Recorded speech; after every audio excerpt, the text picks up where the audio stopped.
Shri Gayatri tours and travels Chardham Yatra complete travel plan. రక్తదానం చేయడం గురించి విన్నాం కదా.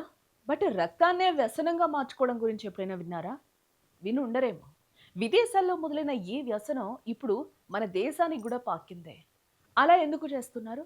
భోపాల్ను గజగజ వణికిస్తున్న ఈ రక్తపు మత్తుపై అసలు కథ ఏంటి తెలుసుకునే ప్రయత్నం చేద్దాం. మత్తు కోసం మనుషులు ఏ స్థాయికి దిగజారుతారో చెప్పడానికి ఇదో పరాకష్టం. ఇప్పటి వరకు డ్రగ్స్, గంజాయి, మద్యం లాంటి వ్యసనాలు తెలుసు. కానీ విదేశాల్లో ఉండే సైకో సంస్కృతి ఇప్పుడు నిశ్శబ్దంగా మన దేశంలో కూడా జ్వరపడింది. అదే బ్లడ్ కిక్. మీరు విన్నది నిజమే. మాదక ద్రవ్యాలకు అలవాటు పడిన కొందరు యువకులు కొత్త రకమైన మత్తు కోసం వెతుకుతూ ఈ వికృత మార్గాన్ని ఎంచుకుంటారు.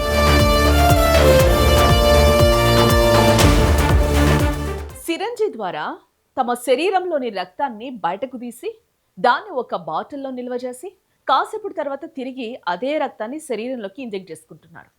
ఇలా రక్తాన్ని మళ్ళీ మళ్ళీ ఎక్కించుకోవడం వల్ల మెదడు మొద్దుబారిపోయి కొద్దిసేపు కిక్ వస్తుందని వారు నమ్ముతున్నారు. ఇది వినడానికి వింతగా ఉన్న అత్యంత భయంకరమైన వాస్తవం. మధ్యప్రదేశ్ రాజధాని భోపాల్ ఇప్పుడు ఈ వ్యసనానికి అడ్డాగా మారిందని మీకు తెలుసా? ఈ ఏడాది జనవరి నుంచే గాంధీ మెడికల్ కాలేజ్లో ఇలాంటి 5 కేసులు వెలుగులోకి రావడం పరిస్థితి తీవ్రతకు అద్దం పడుతోంది. బాధితులంతా 18 నుంచి 25 ఏళ్ల లోపు యువకులే. దీనివల్ల యువత మానసిక స్థితి పూర్తిగా దెబ్బతింటూ ఉంది. బ్లడ్ కిక్ వ్యసనానికి బానిసైన వారిలో వింత మార్పులు కూడా కనిపిస్తున్నాయి. వారు సైకోలుగా మారుతున్నారు. ఎవరైనా అడ్డు చెప్పినా లేదా రక్తం ఎక్కించుకోవద్దని వారించినా తీవ్ర హింసాత్మకంగా ప్రవర్తిస్తున్నారు. చివరకు కన్న తల్లిదండ్రులపైనే దాడులకు దిగుతున్నారు.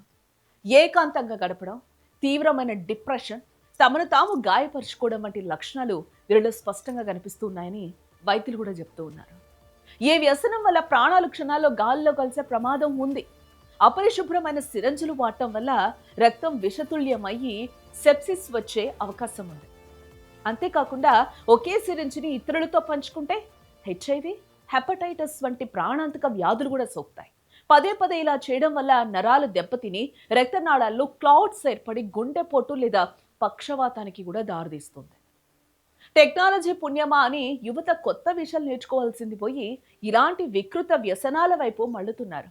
చేతులు, కాళ్లపై సూది గుర్తులు కనిపిస్తున్నాయంటే తల్లిదండ్రులు వెంటనే అప్రమత్తం కావాలి.